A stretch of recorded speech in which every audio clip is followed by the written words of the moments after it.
Hi, Amy with AJ's Vintage Designs and Fashion Toppings here on the Dixie Belle YouTube channel. We have some new gel stains out. So if you're not aware of it, there's new packaging, but we also have some new colors and I want to share them with you tonight. Okay, this is the old packaging. This is walnut. It's a smaller container. So one of the improvements they've made is larger containers, wider mouth so that you can easily get your applicator sponge in there. Hey, wait, did I say applicator sponge? Yeah, that's one of the new products.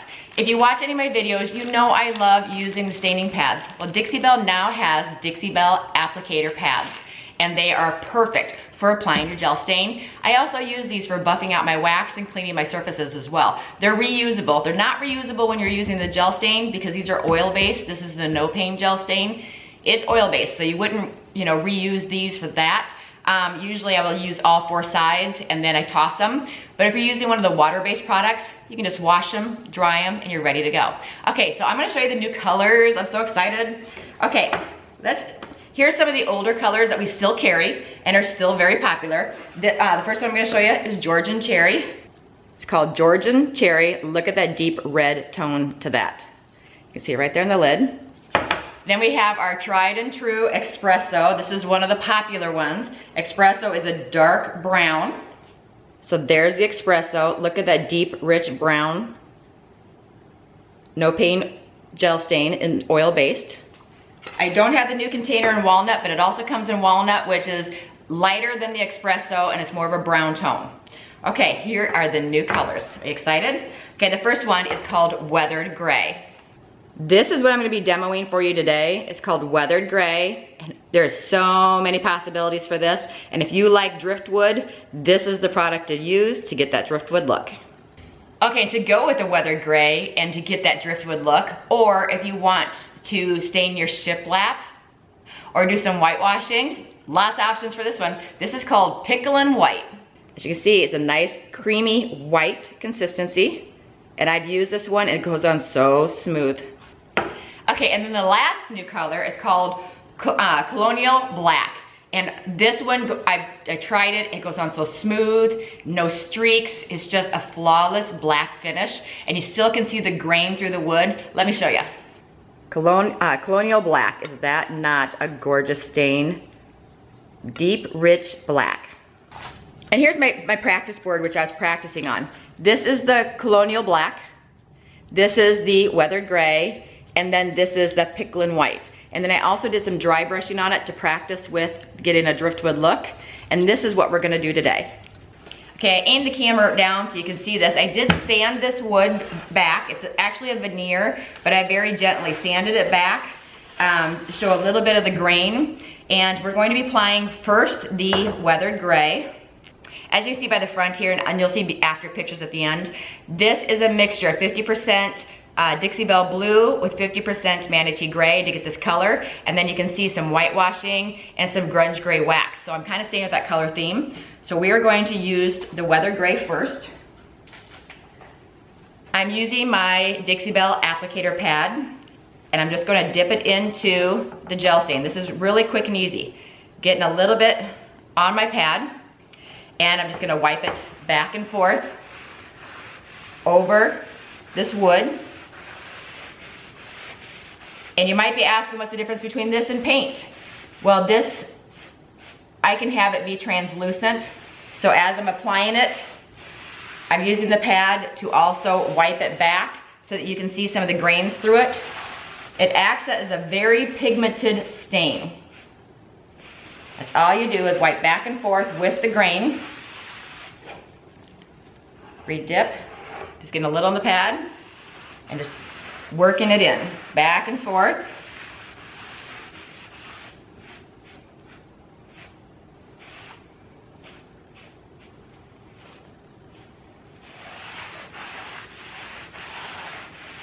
And the more I wipe it back, the more grain I see through.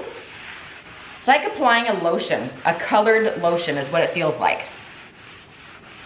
If you get to an area that has a knot, that might take a couple coats because knots don't like to grab anything. So you can always sand it a little bit to rough it up if you have to.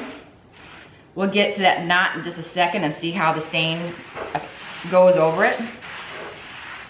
And I'm just Going back and forth, making sure it's even. Rubbing it into the wood.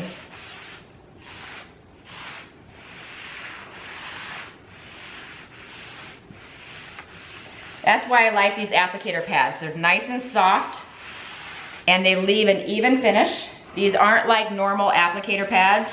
They don't have any loops or terry loops to them that causes any streaking. The texture of the pads are perfect for a smooth finish and smooth application. Like I said, I use these also for buffing my wax. After I've applied my wax and I wait, 15, 20 minutes, I'll go back and I buff it with this pad for a nice, soft, buttery sheen. Look at that coverage. And see, you can see the wood through it. It's a gray stain.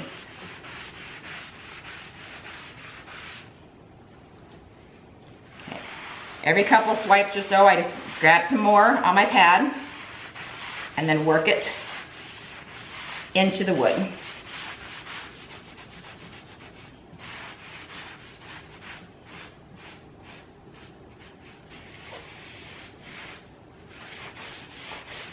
A little goes a long ways. This tub here will do several pieces.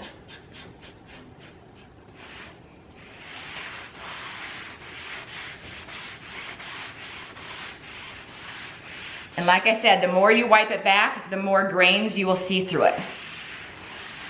And I'll do close-ups at the end. I want you to be able to see this process. You notice I'm wearing a glove. Since this is oil-based, it is harder to get off your hands and your fingernails without using like a mineral spirits to remove it. Okay, let's finish up this coat.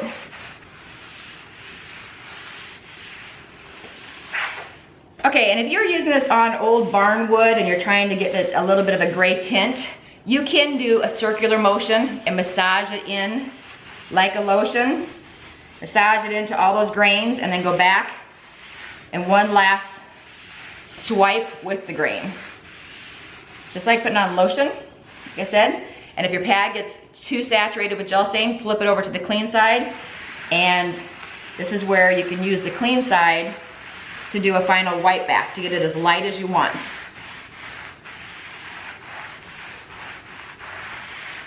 This gray, I've never seen a gray stain this color before. It is amazing. And you can see how much I'm working it. This is raw wood, so I can do that. So now I have a gray tint to this. Before it had kind of an orangish tint to it. If I want it darker, I would let this dry and I would apply another coat. But I'm gonna do some dry brushing with some of the white no paint gel stain and the black, just to add a little bit more texture to this. I just got this nice and translucent. It's absolutely gorgeous. Okay, now I'm gonna apply a little bit of the Colonial Black just for some streaks in here.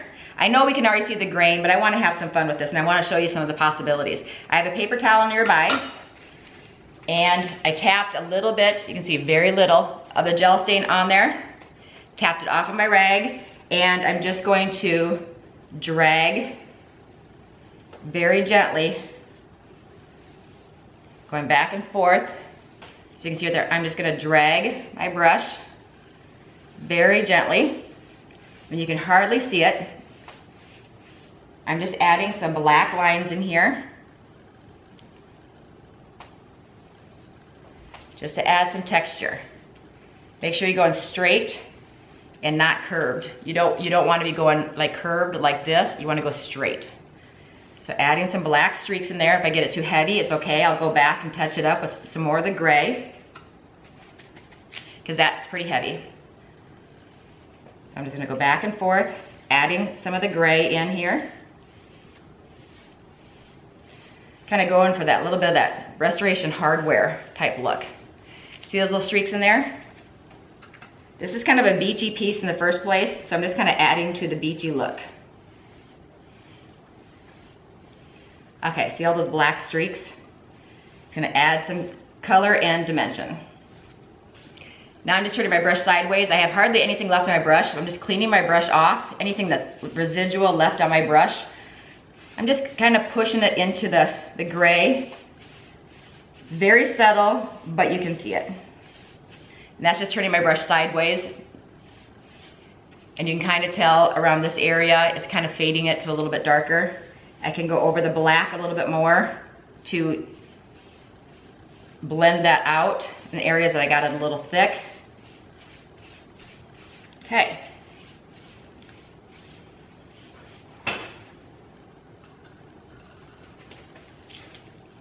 I want some more, I want a streak right here. Okay, so now that I got the streaks here going on, I'm gonna switch colors. This is gonna be, I mean, it's gonna be wet for quite a while, but I put it on so thin that I'm gonna go ahead and add the next color. If you put it on too thick, like your gray coat, if you would have not wiped it back and had it too thick, you'd wanna wait a couple hours before you go on to the next step, because you don't want the colors to blend together, you want them to look rustic.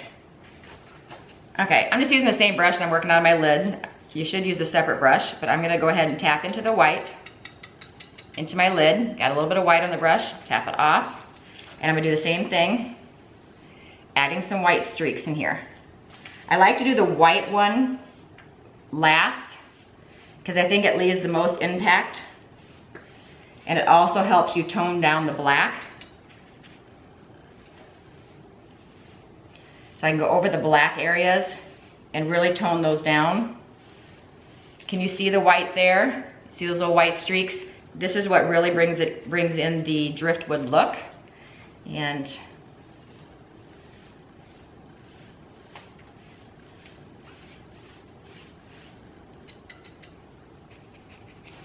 I'm gonna go over this black a little bit where it's pretty strong.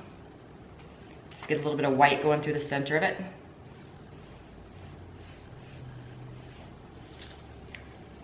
This is gonna look like a driftwood. Okay, this is also, people call it restoration hardware. A lot of their furniture has this look, but this gel stain just takes it to a whole new level of ease. It's very easy to apply. You don't have to do any buffing. You just dry brush your streaks. And I have hardly anything left in my brush, so now I'm just kind of cleaning my brush off by using a little bit more force to kind of blend that all together.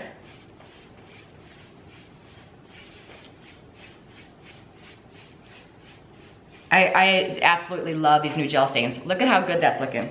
Now this line is looking a little stark right here, a little strong in the black area. So I'm just gonna turn my brush sideways and I'm gonna take a little bit of white across it. Just a little bit of white across that dark area to make it look like a deep dark gray. See how that toned it down a little bit? Okay, and another option is if you don't want the streaky look, you can take your paper towel or you can take and you can wipe the colors together to blend them out a little bit more. All the colors will remain there that you applied. You're just blending them all together. If you don't want that streak look, you'll still have a little bit of streaks, but at least you can blend them together to soften it.